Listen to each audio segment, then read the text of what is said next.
5 years profit your trade సమర్పిస్తున్న markets closing రిపోర్ట్కి స్వాగతం. Markets చాలా బుల్లిష్గా ఇవాళ మనం క్లోజ్ అవ్వడం చూస్తున్నాము.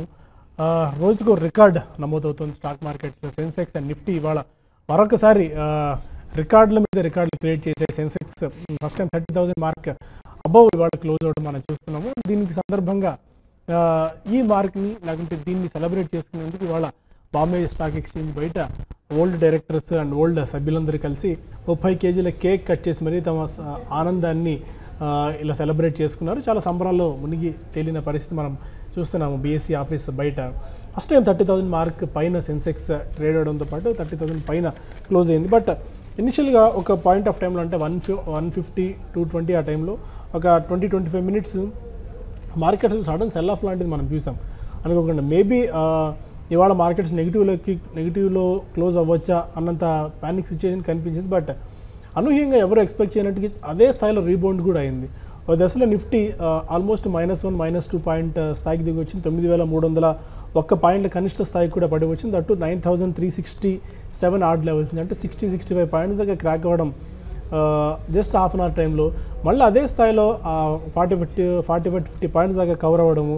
దీన్ని బట్టి మార్కెట్స్ స్ట్రెంత్ ఇంకా ఉంది అని అనుకోవచ్చు. మనం టెక్నికల్ పాయింట్ ఆఫ్ వ్యూలో చూస్తే F&O ఎక్స్పైరీ కూడా రేపు ఉన్న నేపథ్యంలో కొద్దిగా మార్కెట్స్లో ఈ స్థాయిలో ఒడిదుడుకులు ఉండకపోవచ్చేమో అని అనుకున్నారు. ఎందుకంటే మార్కెట్స్ అంతా ఇంత బుల్లిష్గా ఉన్నాయి కాబట్టి. బట్ ఇవాళ కొద్దిగా బేర్స్ ట్రాప్ అయిన పరిస్థితిని మనం చూసిండొచ్చు. ఎందుకంటే 150 or 145 నుంచి 215-220 టైంలో కొద్దిగా ఉన్న షార్ట్ చేస్తుంటే మాత్రం కొద్దిగా ఇరుక్కుపోయిన పరిస్థితి మాత్రం ఇవాళ బేర్స్లో చూస్తుంటాం మనం. అండ్ ఫైనల్గా 45 పాయింట్స్ ప్లస్లో 9,352 దగ్గర నిఫ్టీ క్లోజ్ అయింది. దట్టు 9,350 పాయింట్స్ పైన ఫస్ట్ టైం ట్రేడ్ అవడంతో పాటు ఫస్ట్ టైం 9,350 పైన నిఫ్టీ క్లోజ్ అయింది. ఇది ఒక రికార్డ్. అండ్ 190 పాయింట్స్ ప్లస్లో 30,133 పాయింట్స్ దగ్గర సెన్సెక్స్ క్లోజ్ అయింది. ఇది కూడా రికార్డే. 30,000 పైన క్లోజ్ అవ్వడం సెన్సెక్స్కి.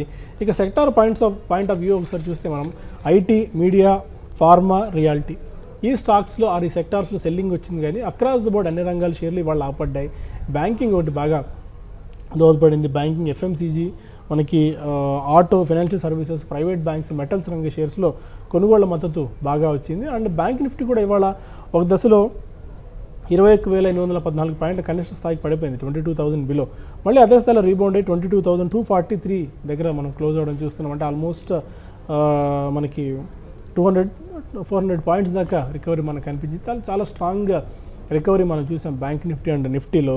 అండ్ ఇవాళ 52 వీక్ హై టచ్ చేసిన స్టాక్స్ 137-140 స్టాక్స్ దాకా ఉన్నాయి. వాటిలో మనకి ఏడిఎఫ్ ఫుడ్స్ ఒకటి, AB Nuvo, Ador welding, Andhra bank, Asahi Songwon, Balakrishna industries, bank of India, Bombay Burmah trading corporation ఒకటి, జిఎన్ఎఫ్సి, గెయిల్, వీటితో పాటు Hitech Plast, Hatsun Agro, India cements, ITI, LNT, Moldtek packaging, ఇలా యూ నేమ్ ఇట్ ఫండమెంటల్గా స్ట్రెంత్ ఉన్న కంపెనీస్ అన్ని కూడా ఇవాళ 52 వీక్ హై టచ్ చేయడం మనం చూస్తున్నాము. అయితే కొన్ని specific sectors point of view మనం డిస్కస్ చేసుకోవాల్సి వస్తే టైర్ రిలేటెడ్ స్టాక్స్ వాళ్ళు బాగా పెరిగాయి. ఎంఆర్ఎఫ్ ఒక దశలో 70,000 రూపాయల స్థాయికి చేరుతుందన్న ఉత్సాహాన్ని రేకెత్తించింది. జస్ట్ ఒక 69,900 ఆర్డ్ లెవెల్స్ వరకు వెళ్ళడం ఇవాళ చూసాం ఎంఆర్ఎఫ్లో. ఫైనల్గా బట్ స్టిల్ 70,000 అబోవ్ టచ్ చేయలేదు. కానీ 69,000 ఆర్డ్ లెవెల్స్ దగ్గర ఇవాళ ఎంఆర్ఎఫ్ క్లోజ్ అయింది. సిఎట్ కూడా ఆల్మోస్ట్ 6% దాకా పెరిగింది. ఫైనల్గా ఎంఆర్ఎఫ్ 4% ప్లస్లో క్లోజ్ అయింది. బాలకృష్ణ ఇండస్ట్రీస్ కూడా ఇవాళ 6.5% దాకా పెరగడం మనం చూస్తున్నాము. ఇక మిగిలిన మిడ్ క్యాప్ స్టాక్స్లో అయితే మిడ్ క్యాప్ స్టాక్స్లో కొద్దిగా సెల్లింగ్ ఇవాళ మనం అబ్జర్వ్ చేసాము. Especially real estate related stocks కొద్దిగా సెల్లింగ్ గురయ్యాయి. వాటిలో ప్రెస్టేజ్ ఎస్టేట్స్ ఒకటి 5%, గోద్రేజ్ ప్రాపర్టీస్ 3.5%, డిఎల్ఎఫ్ 3%, హెచ్డిఏలో సడన్ సెల్ ఆఫ్ కనిపించింది 5% down, Delta Corp 5%, PNC infra లాంటి స్టాక్స్ ఇవాళ 5% దాకా క్రాక్ అయ్యాయి రియల్ ఎస్టేట్ సెగ్మెంట్లో. ఇక మిడ్ క్యాప్ బైస్లో మెక్లాడ్ రసల్ 6% దాకా గెయిన్ అయింది. SKF India, City Union bank, Apollo hospitals లాంటి స్టాక్స్ 4-5% దాకా పెరిగాయి. చాలా కాలం అపోలో హాస్పిటల్స్ 1100-1200 మధ్య కొట్టుమిట్టాడుతూ వచ్చింది. ఇవాళ కొద్దిగా బ్రేక్అవుట్ లాంటిది కనిపిస్తుంది. 1200, 1220, 1230 ఆర్డ్ లెవెల్స్ పైన క్లోజ్ అయింది అపోలో హాస్పిటల్స్. మేము చూడాలి ఇక నుంచి అపోలో హాస్పిటల్స్ ఏమైనా స్పర్ట్ ఉండొచ్చా అని చెప్పి. And distil related stocks Ravikumar distilleries అనే స్టాక్ 15% లాభపడింది. చంబల్ బ్రూవరీస్ అనే స్టాక్ ఇవాళ 15% లాభపడింది. ఇది డిస్టిలరీస్ సెగ్మెంట్లో ఉన్న వ్యూ. ఇది వాళ్ళకి ఇప్పటిదాకా ఉన్న మార్కెట్ అంటే 9,350 పైన నిఫ్టీ క్లోజ్ అయింది. కాబట్టి ఎలాంటి వ్యూ టైంలో తీసుకోవచ్చు మార్కెట్స్లో అన్న అంశాలతో పాటు మరిన్ని అంశాలు మొదట డిస్కస్ చేసేందుకు సుందర్ గారు స్టూడియోలో ఉన్నారు. గుడ్ ఈవినింగ్ అండి. గుడ్ ఈవినింగ్ అండి. ఇవాళ బీఎస్సీ అంతా సెలబ్రేషన్ మోడ్ కనిపించింది. దలాల్ స్ట్రీట్లో 30,000 ఫస్ట్ టైం బీఎస్సీ క్రాస్ అవడంతో పాటు 30,000 పైన మనకు క్లోజ్ అయింది. 30,000 పైన అనేది మనకి ఏప్రిల్ 5th కూడా మనం చూసాం. బట్ ఫస్ట్ టైం 30,000 పైన ఇవాళ క్లోజ్ అవ్వడం మనం అబ్జర్వ్ చేయాల్సిన ప్రధానమైన విషయం. అండ్ 9,350 పైన నిఫ్టీ కూడా క్లోజ్ అయింది. ఎలాంటి ఇంకా అప్సైడ్ మనకు ఉండే ఛాన్సెస్ కనిపిస్తున్నాయి? నేను ఈవినింగ్ కూడా ఇదే పాయింట్ మనం డిస్కస్ చేసుకున్నాం. గుడ్ ఈవినింగ్ అండి. ఇన్ఫ్యాక్ట్ బీఎస్సీలో సెలబ్రేషన్ చేసుకున్నా కూడా ఇది అందరూ సెలబ్రేట్ చేసుకున్నట్టే అనుకోవచ్చు. ఇన్ఫ్యాక్ట్ ఇన్వెస్టర్స్ అందరూ కూడా చాలా ఆనందంగా ఉన్నారు. ఎందుకంటే లాస్ట్ 6 monthsగా 1 yearగా పెట్టిన పెట్టుబడులు అన్నిటి కూడా ఒక మంచి రిటర్న్స్ రావడం మనం చూసాము. కొందరికి మినిమం 25%, 50%, 100% ఏ అవెన్యూలోని రానింత రిటర్న్స్ అనేది ఈ మార్కెట్లో రావడం అనేది మనం చూస్తున్నాము. సో డెఫినెట్గా అందరికీ ఇది ఒక సెలబ్రేషన్ టైం. సో ఇటువంటి ఒక మంచి అప్ ట్రెండ్ అనేది మరింత కాలం కొన్నాళ్ళ బట్టు ఈ ఏడాది అంతా కూడా కంటిన్యూ అవ్వాలని కూడా అందరం ఆశిద్దాం. ఇంకా మార్కెట్స్ పాయింట్ ఆఫ్ వ్యూలో 9,350 పైన క్లోజ్ అయింది నిఫ్టీ. అండ్ సెన్సెక్స్ కూడా 30,000 పాయింట్స్ అబవ్ ఇవాళ క్లోజ్ అవ్వడం మనం చూస్తున్నాము. ఎలాంటి వ్యూతో మీరు మార్కెట్స్ మీద ఉన్నారు? ఇంకా అప్సైడ్ ఏ మేరకు కొన్ని ఛాన్సెస్ కనిపిస్తున్నాయి? ఈ టైంలో ఎలాంటి మోడ్ ఇన్వెస్టర్స్ తీసుకోవాలి మంచి లాభాలను ఒడిసి పట్టుకోవాలనుకుంటే? ఇప్పుడు జనరల్గా మాట్లాడంటే కనుక మన మార్కెట్ లాంగ్ టర్మ్లో ఎప్పుడు పాజిటివ్ ట్రెండ్గా ఉంటుంది. లాస్ట్ 10 years 15 yearsగా చూస్తే కనుక మనకి ఒక లాంగ్ టర్మ్ మంత్లీ చార్ట్లో కానీ లాంగ్ టర్మ్ ఇయర్లీ చార్ట్లో చూస్తే కనుక ఒక 6 నెలల పాటు అప్పుడప్పుడు కరెక్షన్స్ అనేది రావడం అనేది చూసాము. జనరల్గా సహజంగా ఏ మార్కెట్లో అయినా సరే, ప్రపంచ యావత్తు ఏ స్టాక్స్లో అయినా సరే, కమాడిటీస్లో అయినా సరే, ఏ మార్కెట్లో సరే కరెక్షన్స్ అనేది తప్పకుండా ఉంటాయి. సో ఓవరాల్గా ఇటువంటి ఒడిదొడుకుల్ని కొంచెం తట్టుకొని మనం ప్రాపర్గా కొంచెం బాగా ఫండమెంటల్స్, టెక్నికల్స్ రెండు ఫాలో చేసుకుంటూ మనకి ఓవర్ బాట్ పొజిషన్కి వచ్చినప్పుడు ఒక షార్ట్ టర్మ్లో అయితే ప్రాఫిట్స్ బుక్ చేసి, మళ్ళీ అలాగే మంచి కరెక్షన్ వచ్చినప్పుడు కొని, మళ్ళీ మార్కెట్ ఒకవేళ బాగా పడినప్పుడు భయపడకుండా ఒక కాంట్రేరియన్ ఇన్వెస్టర్గా ఉంటూ మంచి స్టాక్స్ని ఎంచుకొని బాగా లాంగ్ టర్మ్ సపోర్ట్స్ దగ్గర, మనకి long term over sold position దగ్గర పిక్ చేసుకుంటూ వెళ్తుంటే కనుక ఒక డిసిప్లైన్డ్ స్ట్రాటజీ ఫాలో అవుతే కనుక ఇన్వెస్టర్స్కి ఎప్పుడు రిటర్న్స్ అనేది మార్కెట్లో అనేది వస్తుంది. ఇక మన మార్కెట్కి వస్తే మటుకు మనం 2 విషయాలు చెప్పుకోవాలి తరచూ. Long term investment, short term investment గురించి. ఒకటి, long term investment point of వ్యూలో చూస్తే కనుక మార్కెట్ పాజిటివ్గానే కనిపిస్తుంది. ఎందుకంటే మనకి ఈ మధ్యకాలంలో వచ్చిన రిటర్న్స్, అప్ ట్రెండ్ మూవ్మెంట్ కానీ, లేదంటే కనుక మార్కెట్లో ఎఫ్ఐస్ పెట్టుబడులు, అలాగే డొమెస్టిక్ పెట్టుబడులు ఈ లాస్ట్ 1 week చూస్తే కనుక డొమెస్టిక్ ఇన్స్టిట్యూషన్స్ కూడా భారీగా పెట్టుబడులు పెట్టాయి. సో అంటే వాళ్ళ కాన్ఫిడెన్స్ అనేది మన మార్కెట్ మీద, మన ఎకానమీ మీద అంత స్ట్రాంగ్గా ఉంటే అర్థమవుతుంది. అలాగే టెక్నికల్గా మనం లాస్ట్ కపుల్ ఆఫ్ ఇయర్స్గా మనకు లాస్ట్ మంత్ వచ్చిన హై 9,270, అలాగే అంతకంటే 9,100 లెవెల్స్ కూడా బ్రేక్అవుట్ అవడంతో ట్రెండ్ పాజిటివ్ జోన్లోకి వెళ్ళటం అనేది క్లియర్గా అర్థమైంది. ట్రెండ్ అనేది లాంగ్ టర్మ్ పాజిటివ్గా ఉంటుందని సెట్ అవ్వడం అనేది అయింది. ఇక మన షార్ట్ టర్మ్ గురించి కూడా మాట్లాడుకోవాలి. అంటే షార్ట్ టర్మ్ అంటే జనరల్గా position point of view, short term investor point of view. Position point of view అంటే 1 week to 1 month వరకు ఇది ఫ్యూచర్స్లో పొజిషన్స్ తీసుకునే ఇన్వెస్టర్లు, ట్రేడర్. సో అలాగే షార్ట్ టర్మ్ ఇన్వెస్టర్స్ అంటే 1 month to 3 to 4 months point of view investors. ఆ point of వ్యూలో వస్తే మటుకు షార్ట్ టర్మ్లో మార్కెట్ స్లైట్గా ఓవర్ బాట్కి వచ్చింది అనుకోవచ్చు. అంటే మనం 9,100 దాటినప్పుడే ఓవర్ బాట్కి వచ్చింది, 9,200గా కరెక్షన్ తీసుకుంది, మళ్ళీ అలాగే ఒక 4-5 వారాలు అడ్జస్ట్మెంట్ కూడా అవడం కూడా మనం చూసాము. అలాగే మనకి ఈ లెవెల్లో చూస్తే కనుక వీక్లీ చార్ట్, మంత్లీ చార్ట్లో చూస్తే కనుక కొంచెం ఓవర్ బాట్లోకి వస్తుంది, స్లైట్గా నెగిటివ్ డైవర్జెన్స్ వస్తుంది. అంటే price higher tops, higher bottoms form అవుతుంది. కానీ ఇండికేటర్స్లో చూస్తే కనుక లోయర్ టాప్స్ ఫామ్ అవుతుంది స్లైట్గా. సో అంటే ఆ స్పీడ్ కూడా, ఇండికేటర్ స్పీడ్ కూడా కొంచెం తగ్గుతుంది కాబట్టి స్లైట్గా ఒక ఎగ్జాస్షన్, కొంచెం ఒక టైర్డ్నెస్ అనేది కనిపిస్తుంది షార్ట్ టర్మ్లో.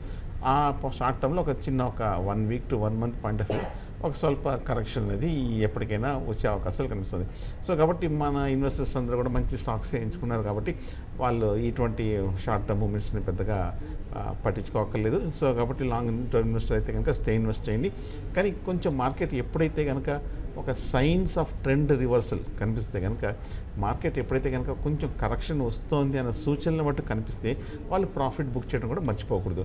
ఎందుకంటే కొంచెం హైయర్ లెవెల్లో ప్రాఫిట్ బుక్ చేసి మళ్ళీ లోయర్ లెవెల్లో కొనుక్కుంటే అది పర్ఫెక్ట్ టైమింగ్ అవుతుంది.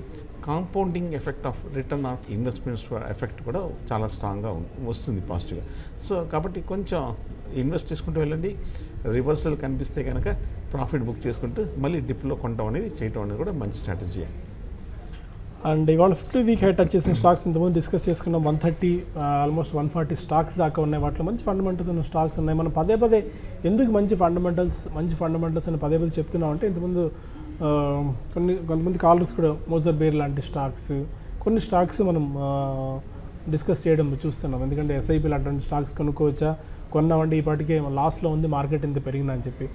మార్కెట్స్తో సంబంధం ఉండండి. కొన్ని స్టాక్స్ ఫండమెంటల్గా మంచి స్ట్రెంత్ ఉన్న స్టాక్స్ని పిక్ చేసుకుంటేనే ఈ మార్కెట్ ర్యాలీలో కూడా మనం కూడా పార్టిసిపేట్ చేస్తాయి, మన స్టాక్స్ కూడా పార్టిసిపేట్ చేస్తాయి. అప్పుడే మనకు రిటర్న్స్ ఉంటాయి. కానీ మార్కెట్తో సంబంధం లేని స్టాక్స్, వాల్యూమ్స్ పెద్దగా లేని, ఫండమెంటల్స్ పెద్దగా లేని స్టాక్స్ని పిక్ చేసుకుంటే మాత్రం మార్కెట్స్ ఎంత బాగున్నా, మార్కెట్స్ ఇక్కడ నుంచి సెన్సెక్స్ 50,000కి వెళ్ళినా ఆర్ నిఫ్టీ 15,000కి వెళ్ళినా కూడా మన స్టాక్స్ మాత్రం అక్కడక్కడే కొట్టుమిట్టాడుతుంటాయి. అండ్ ఒక ఫండమెంటల్ పాయింట్ ఆఫ్ వ్యూలో చూస్తే ఫండమెంటల్గా లాంగ్ టర్మ్ ఉన్న మంచి స్టాక్స్ను సెలెక్ట్ చేసుకునే వాళ్ళు ఏ పారామీటర్స్ ఆధారంగా కొన్ని స్టాక్స్ను సెలెక్ట్ చేసుకోవచ్చు? లాంగ్ టర్మ్ ఇన్వెస్ట్మెంట్ కూడా ఏమవుతుందంటే, మనం మంచి స్టాక్స్ కనుక పిక్ చేసుకుంటే కనుక టెన్షన్ లేకుండా ఒక కంటిన్యూస్గా మనకి రిటర్న్స్ వస్తూ కూడా మంచి వెల్త్ క్రియేటింగ్ ఆపర్చునిటీ కూడా వస్తుంది. జనరల్గా తక్కువ ఇన్వెస్ట్మెంట్ తోటి 5,000, 10,000తో కూడా స్టార్ట్ చేస్తే కనుక పెద్ద రిస్క్ లేకుండా మనకి ఇటువంటి ఒక తక్కువ పెట్టుబడులు పెట్టే అవెన్యూ ఒకటే సోర్స్ స్టాక్ మార్కెట్స్. కొన్ని areas for example fixed deposits కానీ, లేదంటే కనుక రియల్ ఎస్టేట్లో పెట్టాలంటే కనుక కొంచెం చాలా జాగ్రత్తగా ఉండాలి. పైగా మనకి ఇన్వెస్ట్మెంట్ కూడా కొంచెం ఎక్కువ అవుతుంది. సో మీరు కొంచెం ఆ సేవింగ్స్ 1,000 రూపాయల నుంచి కూడా స్టార్ట్ చేసుకుంటూ లాంగ్ టర్మ్ ఇన్వెస్ట్మెంట్ కోసం చేసుకోవచ్చు. మనం తరచూ చెప్తుంటాము, ఒకవేళ కనుక మీకు మార్కెట్ గురించి అవగాహన ఉంది, మార్కెట్ కొంచెం ఎక్స్పీరియన్స్ ఉంది, మార్కెట్లో ఉన్న కొంచెం ఒడిదుడుగులు తెలుసు అనుకుంటే మీరు ఇన్వెస్ట్ చేసుకోవచ్చు. మరీ కొత్త ఇన్వెస్టర్ మీకు టైం లేదనుకుంటే కనుక ఎస్ఐపి ద్వారా కూడా మీరు చేసుకుంటూ వెళ్ళచ్చు. ఇక ఎటువంటి పారామీటర్స్ మనకి కావాలి లాంగ్ టర్మ్ కోసం అనుకుంటే, జస్ట్ సింపుల్గా ఒక 3-4 పారామీటర్స్ అనేది ఉండడం చూసాం. ఫస్ట్, ఆ కంపెనీ ఎస్టాబ్లిష్డ్ కంపెనీ అని ఉండాలి. మనం చాలా కంపెనీస్ చూస్తాం, బిఎస్సి, ఎన్ఎస్సిలో, మిడ్ క్యాప్, స్మాల్ క్యాప్స్లో చూస్తే కనుక ఒక 3-4 ఇయర్స్ మంచి స్టడీ గ్రోత్ ఉన్న కంపెనీస్, బాగా పేరు, మంచి మేనేజ్మెంటు, రెప్యుటేషను, మంచి ప్రోడక్ట్స్ తయారు చేసే క్వాలిటీ కంపెనీస్ అన్నీ కూడా చాలా ఉన్నాయి. సో అటువంటి ఒక ఫస్ట్ బ్యాక్గ్రౌండ్ అనేది ఉండాలి.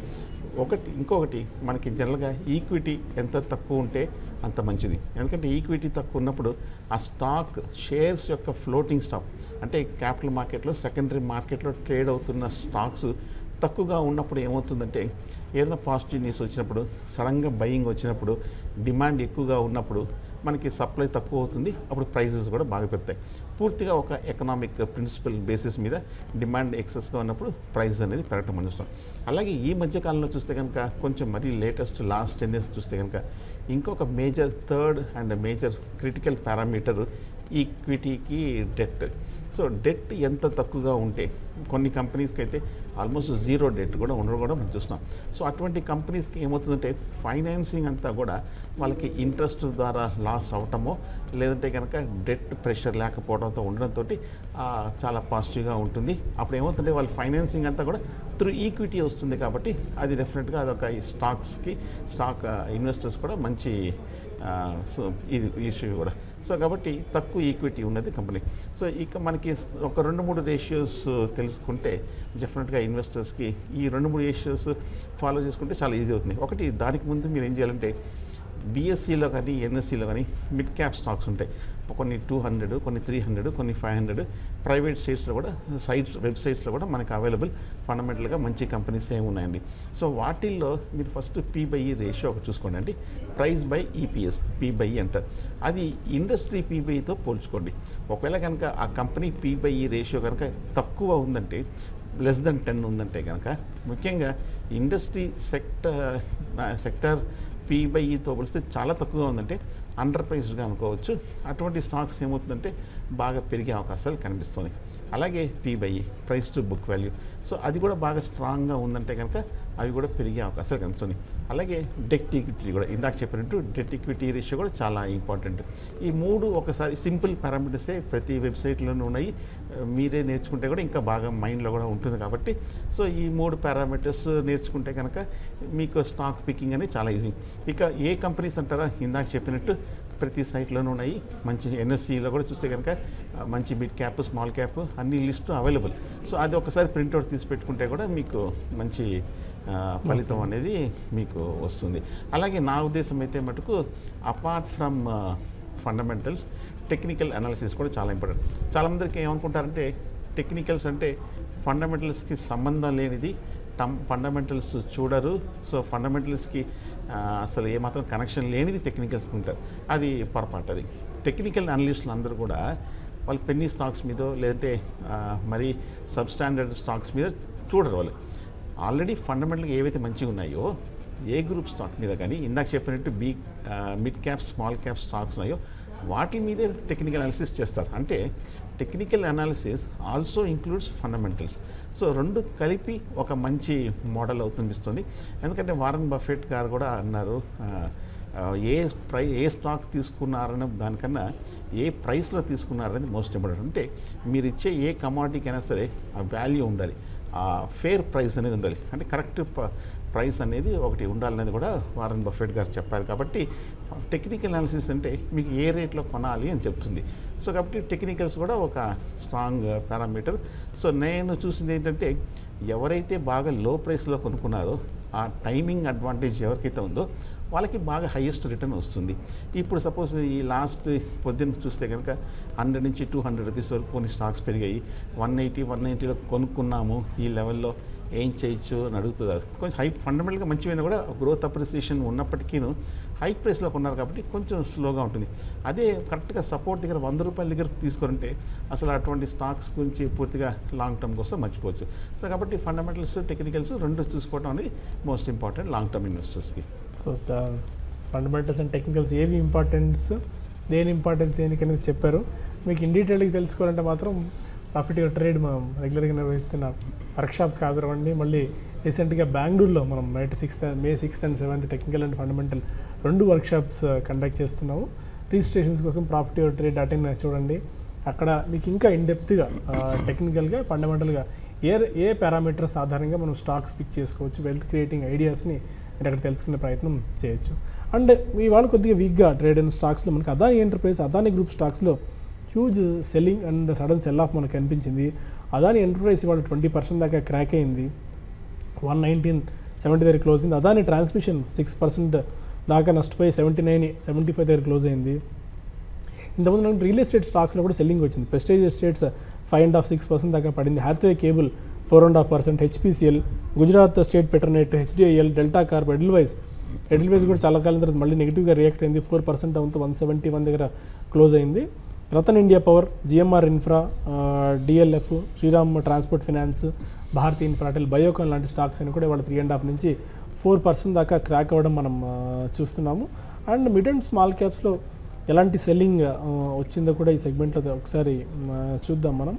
ఇట్లా శిల్పి కేబుల్ టెక్నాలజీస్ 20% లోయర్ సీలింగ్ పడి 165 దగ్గర క్లోజ్ అయింది. అండ్ మేజర్గా అయితే ఈ స్టాక్ కనిపిస్తుంది. మిగిలిన కొన్ని స్టాక్స్ ఉన్నాయి కానీ అవి అదే అన్ఫెమిలియర్ స్టాక్స్గా చెప్పుకోవాలి. జెన్సార్ టెక్నాలజీస్ 8% డౌన్తో 838 దగ్గర క్లోజ్ అయింది. కామత్ హోటల్స్ ఈ స్టాక్ కూడా ఈ మధ్యకాలంలో బాగా పెరిగిన స్టాక్. ఇది చాలా వాల్యుయేషన్స్ పాయింట్ ఆఫ్ వ్యూలో ఎక్స్పెన్సివ్ వాల్యుయేషన్స్ ఈ స్టాక్ ఉన్నాయి. ఇవాళ కూడా మార్కెట్ దీన్ని పనిష్ చేసింది. 8% డౌన్తో 45 దగ్గర కామత్ హోటల్స్ క్లోజ్ అయింది. సో రేపు మార్కెట్స్ ఎలా ఇంకా ఉండే ఛాన్సెస్ కనిపిస్తున్నాయి, ఎలాంటి వ్యూతో మీరు ఉన్నారు? ఎందుకంటే 30,000 పైన 9350 పైన నిఫ్టీ అండ్ సెన్సెక్స్ రెండు క్లోజ్ అయ్యాయి కాబట్టి ఇంకా అప్ సైడ్ మనకు ఇంకెక్కడ దాకా ఎక్స్పెక్ట్ చేసే అవకాశం కనిపిస్తుంది యాజ్ ఆఫ్ నౌ. ఇవాళ మార్కెట్లో చూస్తే కనుక బాగా ఒడిదొడుగుల తర్వాత రెసిస్టెన్స్ 9350 పైన క్లోజ్ అవ్వడం మనం చూస్తున్నాము. ఇంచుమించు డే హై దగ్గర క్లోజ్ అవ్వడం మనం చూస్తాం. కానీ ఇంకొక పాయింట్ చూస్తే కనుక మనకి ఇది జస్ట్ రేపటికి ఇంట్రాడే ట్రేడింగ్ పాయింట్ ఆఫ్ వ్యూలో మాట్లాడుతున్నాము. ఈ మార్కెట్ చూస్తే కనుక ఇంచుమించు ఓపెనింగ్ ఎక్కడ ఓపెన్ అయిందో 934050 లెవెల్స్లో ఇంచుమించు క్లోజింగ్ కూడా అక్కడే ఉంది. అంటే బుల్స్ అండ్ బేర్స్ కొంచెం హై లెవెల్లో ఈక్వల్ స్ట్రెంత్ ఉన్నట్టు కనిపిస్తుంది. మార్కెట్ స్లైట్గా ఇండెసిసివ్గా క్లోజ్ అయినట్టుగా అనిపిస్తుంది. సో దీన్ని బట్టి చూస్తుంటే మార్కెట్లో స్లైట్గా రేపు ఒక కాషియస్ అండర్టోన్ ఉండే అవకాశాలు కనిపిస్తుంది. బట్ నార్మల్ మార్కెట్ కండిషన్లో మార్కెట్ యూరోపియన్ అమెరికన్ మార్కెట్స్ అన్ని చూస్తుంటే బాగా స్ట్రాంగ్గానే రీజనబుల్గానే పాజిటివ్గానే ఓపెన్ అయ్యే అవకాశాలు కనిపిస్తుంది. ఒకవేళ రేపు మార్కెట్ కనుక రెసిస్టెన్స్ 9350 పైన కనుక ట్రేడ్ అవుతాయి అప్పుడు నెక్స్ట్ ఇంట్రాడే లెవెల్స్ 9390, 94 లెవెల్స్ వరకు వెళ్ళే అవకాశం ఉంది. ఒక 40 to 50 పాయింట్స్ టార్గెట్ వేసుకోవచ్చు. ఒకవేళ కనుక రేపు 9350 ఏదైనా కారణాల చేత రేపు కనుక కొంచెం స్లైట్గా కాషియస్గా ఈ 350 కింద కనుక ట్రేడ్ అవుతే అప్పుడు ఒక 9300 వరకు ఒక 40-50 పాయింట్స్ డిప్ అనేది ఎక్స్పెక్ట్ చేయొచ్చు. సో ఇంట్రాడే ట్రేడర్స్ ఆ రెసిస్టెన్స్ లెవెల్స్ ఫాలో చేసుకుంటూ వెళ్ళాలి. జనరల్గా ఏంటంటే రెసిస్టెన్స్ దాటితే బై అవుతుంది, అలాగే సపోర్ట్ పైన నిలబడితే కనుక బై అవుతుంది. సో మార్కెట్ రేపు పాజిటివ్గానే ఉండే అవకాశం ఉంది. 9400 దగ్గర చిన్న పాస్ తీసుకుంటుంది అనిపిస్తుంది. ఓకే, కానీ అది ఓవరాల్గా technical and fundamental view on markets కొద్దిగా ఒడిదుడుకులు సాధారణంగా ఎఫ్&ఓ ఎక్స్పైరీ నేపథ్యంలో ఒడిదుడుకులు ఉంటాయి. అంటే ఇంత పీక్ టైంలో మార్కెట్స్లో అదే స్థాయి ఒడిదుడుకులు మనం చూసాం. నిఫ్టీ దశలో లాభాలన్నీ కరిగిపోయి నష్టాల్లోకి జారుకుని మళ్ళీ అదే స్థాయిలో రీబౌండ్ అవ్వడం మనకు కనిపించింది. సో కొద్దిగా రేపు అంటే టెక్నికల్స్ ఎవరు ఫాలో అయ్యి షార్ట్ టర్మ్ ట్రేడింగ్ చేసేవాళ్ళు ఎవరు ఉంటారు, ఎఫ్&ఓ ఎక్స్పైరీ కూడా ఉంది కాబట్టి కొద్దిగా అప్రమత్తంగా ఆచితూచి వివరించవచ్చు. బట్ ఫండమెంటల్స్ నమ్ముకొని long term, especially long term అన్న పదం మనం పదే చెప్తున్నాం కాబట్టి 3 to 5 years హొరైజన్లో ఉన్నవాళ్ళు ఫండమెంటల్గా మంచి స్ట్రెంత్ ఉన్న స్టాక్స్ని పిక్ చేసుకుంటే దీర్ఘకాలంలో మంచి మనకు వెల్త్ క్రియేషన్ జరుగుతుంది స్టాక్ మార్కెట్స్ ద్వారా. రాబోయే 2-3 ఏళ్ళు మార్కెట్స్ ఇంకా ఇదే స్థాయిలో మెరుగైన పనితీరును కనబరిచే అవకాశం మనకు కనిపిస్తుంది. దానికి తోడు ఇవాళ రూపాయి మొట్టమొదటిసారి 64 రూపాయల దిగువ కూడా వచ్చింది. దశలో 63 రూపాయల 92 పైసల దాకా ఇంట్రాడేలో రూపీ రావడం చూసాము. రాబోయే రోజుల్లో 62-63 ఆడ్ లెవెల్స్ వరకు రూపీ రావచ్చని చెప్పి స్ట్రీట్ ఎక్స్పెక్ట్ చేస్తుంది. దీంతో మనకి ఇంకా బయాన్సీ మార్కెట్స్ ఉంటుంది. సో ఫండమెంటల్గా మంచి స్ట్రెంత్ స్టాక్స్ని పిక్ చేసుకోవాలని చెప్పి పదే మనం సలహా ఇస్తున్నాం. ఆ నోట్తో ఈ బులెటిన్ ఇక్కడ ఎండ్ చేద్దాం. ఎప్పటికప్పుడు మార్కెట్ రిలేటెడ్ అప్డేట్స్ కోసం